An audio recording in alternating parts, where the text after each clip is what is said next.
So then, Rajiv, what are the shifts in production, in supply chain reconfiguration, industry consolidation, etc., even marketing? What are the shifts that have taken place over the years, during your time in the industry? Yeah, well, a lot of reconfiguration has taken place. Mm-hmm. China has emerged as a major force. It was a major force, but it has become much bigger. Mm-hmm. Uh, Manufacturing has shifted mostly out of Europe and America Mm-hmm. to India, China, Indonesia, Mm-hmm. Thailand, and others. Mm-hmm. Markets are still in Europe and America, Australia, Japan, but India and Indian and Chinese markets have become very big now, and Okay. they're still growing, Mm-hmm. still growing. At some stage, I think India will start importing jewelry. It already is to some extent, for example, from Thailand, but with the free trade agreement that they had. But I think that will go further. And internet has leveled everything. Everybody knows everything. Who are the manufacturers? What are the pricing? What are all those things? Mm-hmm. Otherwise, Indian industry or Indian traders were thriving on lack of information, which is Mm-hmm. no more the case. So we'll have to be very competitive Okay. in terms of quality, in terms of timely supplies, in terms of designing talent Right. to be able to grow and survive. Right. And apart from that, what has changed in the last 20 years is emergence of people like Tanishq, Okay. companies like Tanishq. Tanishq is now one of the largest jewelry companies in the world. Mm-hmm. In I think in first 10 years of their existence, they were a continuously loss-making company. Okay. After which they had a new CEO and he turned it around and it became profitable and it has expanded. Mm. So there are possibilities of more such similar success stories in Mm. and corporatization of the They jewelry industry. Wonderful. Wonderful. Um, so those are expected changes. And Right. as the new generations take over traditional jewelry industry, traditional jeweler families, Mm-hmm. there will be more changes. You Right. know, Right. So you spoke about hopefully we will become China. more and more competitive. Yeah. So you Yeah. spoke more about.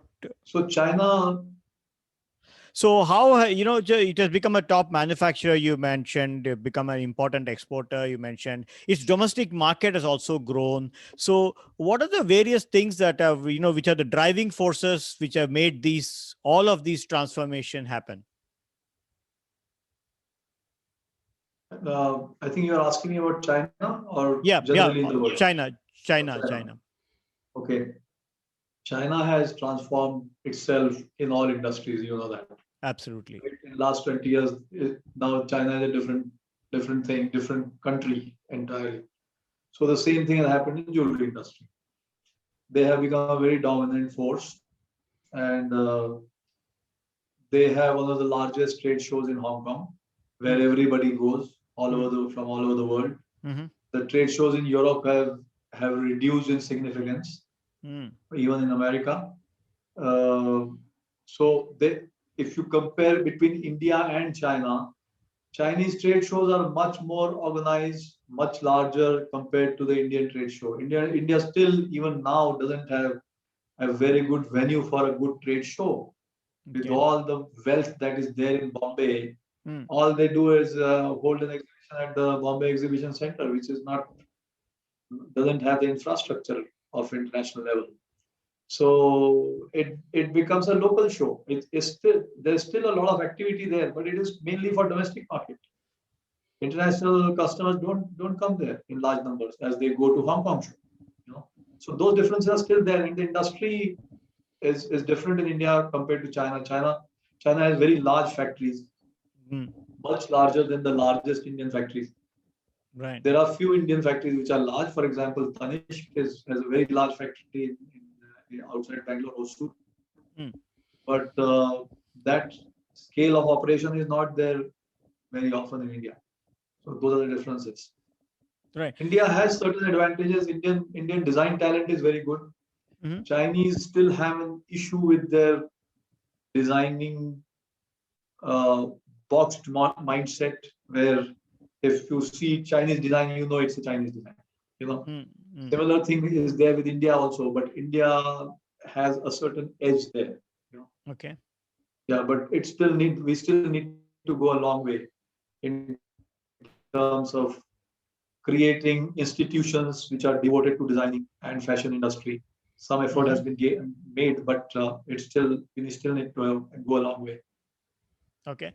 So that some couple of points that you made make me think that if you look at a supply chain for jewelry, we can start at designing on one end, and move along and all the way to the marketing and branding and marketing on the other end. So what you're saying is that we might have caught up a little bit with designing, but India has a long way to go. China might have managed the optimization and scaling up of production, but also still has to do a lot of branding and marketing and so on and so forth. So is that the way, correct situation? Is China moving further into branding and marketing? India has not yet caught up on those things. Where are we, if you look at it, and how do you compare these two nations? Because anyway, these are the top two nations, right, in the industry. Yeah. Well, China is very good in marketing B2B. Mm-hmm. So their factories have a lot of customers from around the world. Mm-hmm. Indian industry still lags there. Mm-hmm. And as far as branding is concerned, India still doesn't have any very prominent brands recognized over the world Mm-hmm. in especially in jewelry industry. Mm-hmm. There are some and they're growing, but there's still a long way to go. Mm. China, on the other hand, does have some brands already, and I think they would they would succeed faster because Okay. of many issues. You Mm-hmm. know, India needs to have the ecosystem for brand development. It doesn't have as of now. Most of Mm-hmm. our brands are India centered. We don't have world world brands or known in the Global world. brands. Mm-hmm. Global brands. So we are trying. We are trying. I mean, we have, for example, launched a brand in the US. We are not selling that jewelry in India. We have launched it in the US. So if we succeed, or some similar companies like ours succeed, then we will become global brands. Mm-hmm. So, you talked about, branding. You talked about the success of Tanishq in India. So what are the other changes that are taking place in the consumption end of the business? And, while talking about it, I do want to include two things: the rising income level, rising, disposable income, along with the rise of e-commerce also. So given these visible changes that we can see in the society, how good has been the jewelry industry in responding to it? Has there been an impact at all, or they are still happy with the traditional way of selling in the stores during wedding season and things like that? India still has predominantly sales through stores, Mm-hmm. but the online marketing is also growing. And you'll be surprised to know that a lot of small players are selling online and exporting. Mm-hmm. So people just hire a few people to do online marketing and start selling. So that is growing, and some of those small people will grow into large companies for sure if they Okay. aggressively market. Right. So the scene is Eh, changing, and more people are happy buying online. mm-hmm. And especially imitation jewelry, people don't mind buying online. But when it comes to, say, a solitaire diamond ring, they still want to go to a store and buy it there. but things are changing gradually. People are still buying expensive jewelry online. Okay. Any other change taking place at the consumption end that we have missed out so far in India or Consumption around end, the world? what's happening, what I see now is that the traditional Indian designs are, of course, they have their own market, but the Western styles are now becoming popular in India with the younger generation. Okay. Diamond jewelry at one point of time was not something that everybody would buy in India. But over the last 20 years, things have changed entirely, and diamond jewelry has become good for everybody, because you can buy diamond jewelry from, say, 10,000 rupees onwards or 5,000 rupees onwards. So, those are the changes, and that will grow because a lot of people will want to wear diamond while office going or whatever. Right. So those are the changes that will take place. Right. So, what do you see as important success factors in this industry now and going forward? You can split it into export business and domestic business, or whichever way you choose to answer this question. I would think that the way to go for factories is to be socially compliant. Okay. As strong marketing teams, we cannot do without strong marketing teams, uh, and professionalize the setup. Okay. Bring in automation, become less labor intensive if possible, as far as possible. So you have more standardized product and you have more on-time deliveries. Okay. Be conscious about cost and quality, and there is ample scope. Right. I guess I design ability as well as e-commerce skills would also be. Yes, designability is integral to success in jewelry industry. You have to have very strong design teams. Who have to keep tab of the trends in market. So all those things are definitely very, very critical to jewelry industry. And e-commerce, of course, all companies have to get into e-commerce, and it's not easy because a lot of money is spent on ads and marketing. So a lot of money needs to be poured to promote a brand, but it has to be done. I mean, there's no running away from that. Okay, so isn't there a I want to ask a counter question, right? While the Acers and company Asus of the world did go along that route, that they were contract manufacturers and making it in other people's brands, and then they established the brand, and which is something that you're now advocating. But there is also a Foxconn.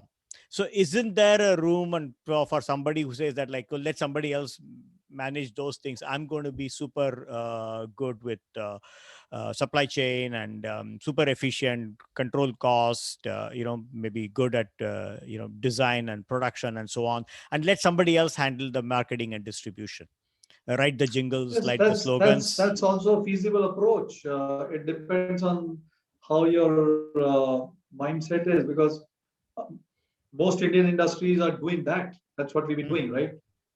Manufacturing for other brands. But how long will that continue? I mean, you cannot continue to be just sweatshops for other brands. You have to have your own brand. So we have to try. We have to get into that, and that will happen gradually. It's taking time, but it will happen. And then you have to beat the big brands, just as pharma industry has done.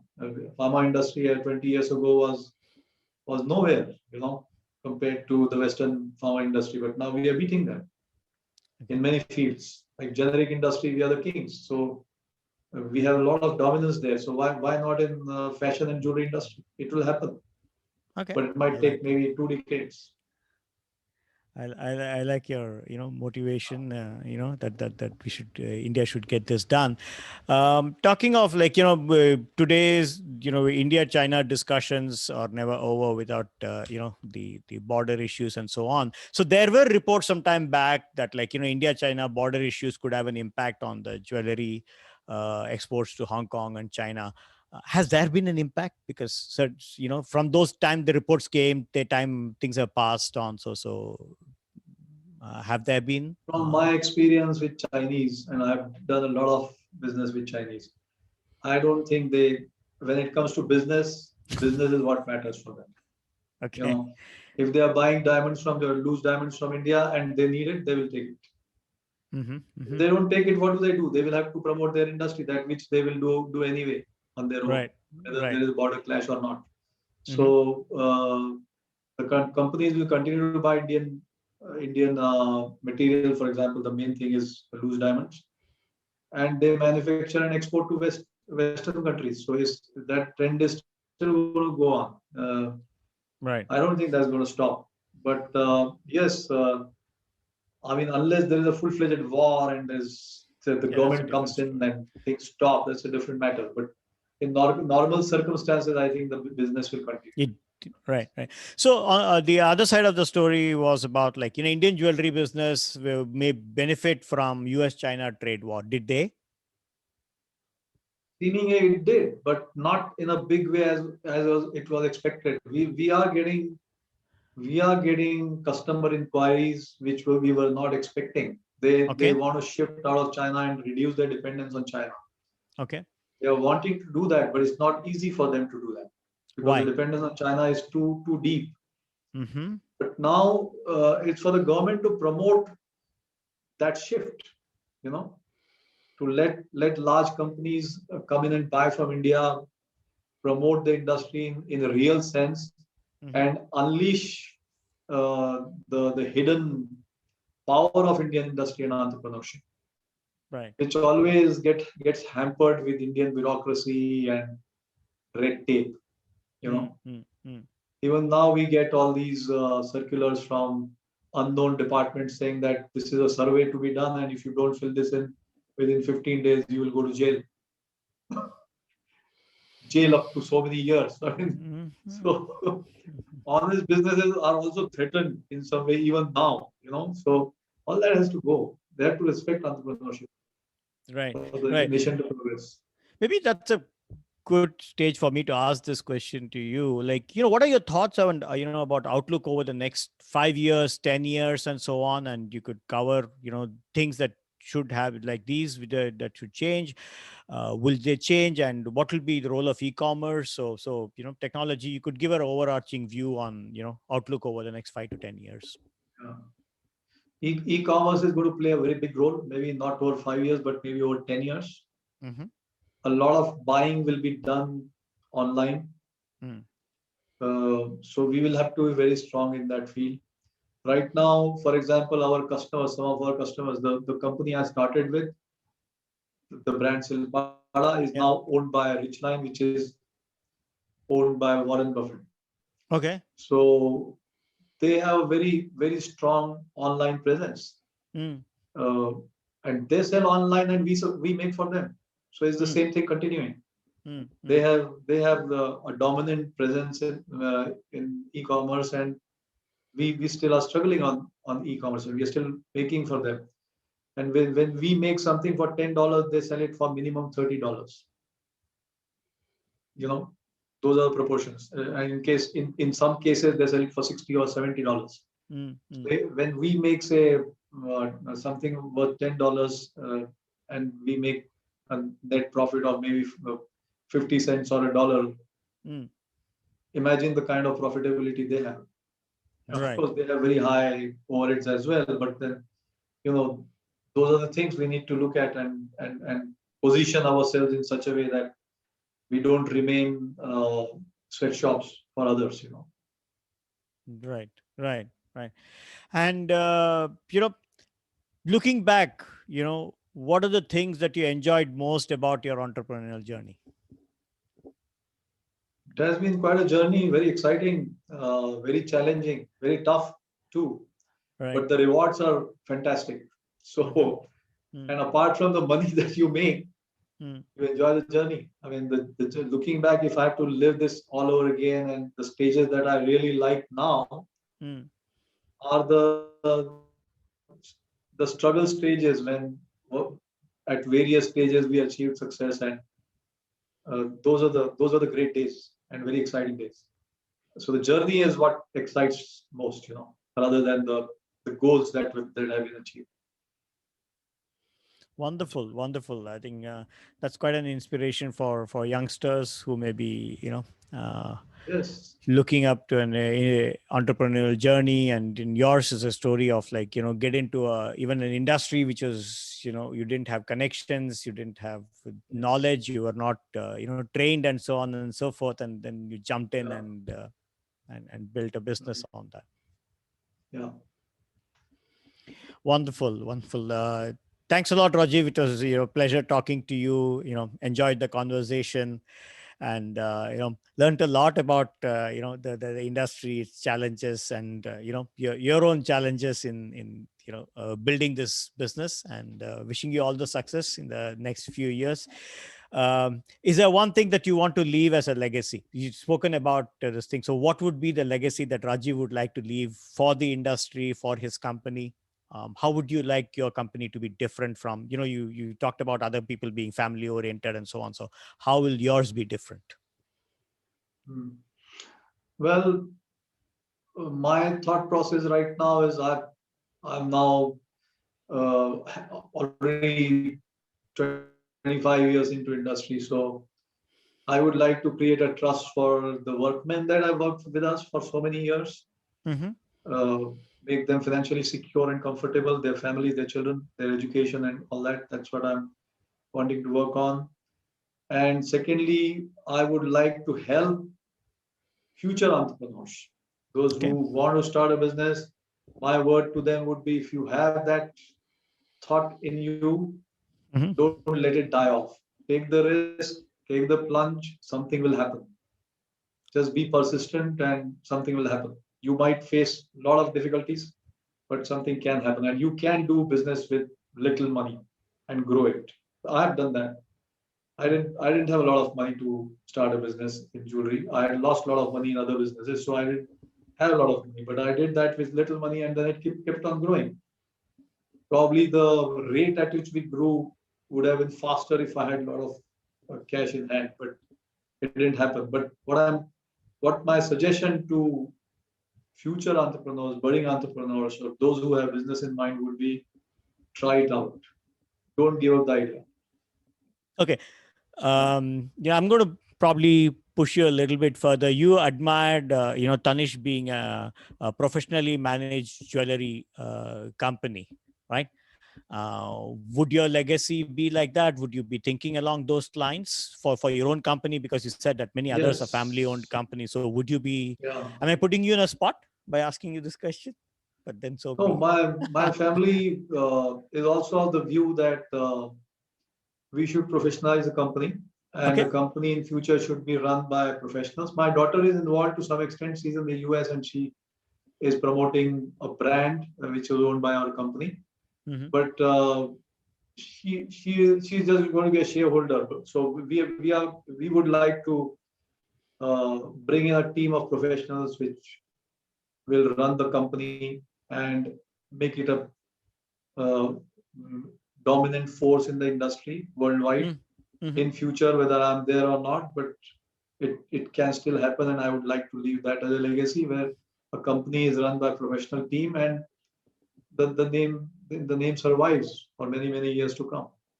Wonderful, wonderful. I think that's a wonderful thought and wonderful initiative, especially in an industry which which you said that there should be more professionalization. So, I expect you to be the path breaker. I mean, even why do you say I won't be there? You can be there. You could be the Bhishma Pitamaha or the the wise man at the top, but let the professionals run the show. Wonderful.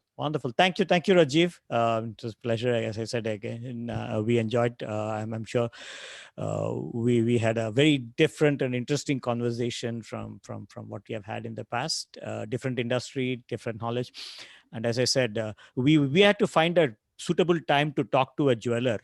It cannot, from a family perspective, for many of us, it can't be too close to Akshay Tritiya. It cannot be too close to Dhanteras, and then Valentine's Day also came close by. So we just had to soon after that, then we are very safe. So that's how we had to find a appropriate slot to talk to a jeweler. Yeah. Thank you for having me. It was a pleasure talking to you. Thank you, Rajiv. Thank you for joining us in yet another episode of Move Conversations. Hope you enjoyed this episode. Please subscribe to the Move Conversations YouTube channel and press the bell icon to get notifications of new episodes. Thank you very much. Till I see you in the next episode. Thank you very much. Have a great day.